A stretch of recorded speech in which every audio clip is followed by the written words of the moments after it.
Do you run Indeed ads to hire people? If so, listen to this. So what most people get wrong is they put money, maybe they put like $20, $30, $40, $50 a day on a budget, and then they just let it run 7 days a week until they get what they need. Not always the best way to do it, because here's why. Statistically, Monday, Tuesday, Wednesday are the days where there's the most applications submitted. About 65 to 70% of all applications come through on those 3 days. And the reason is because on Sunday, people go through something called the Sunday blues.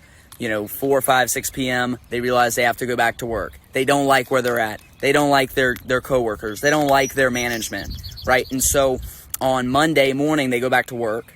They hate it.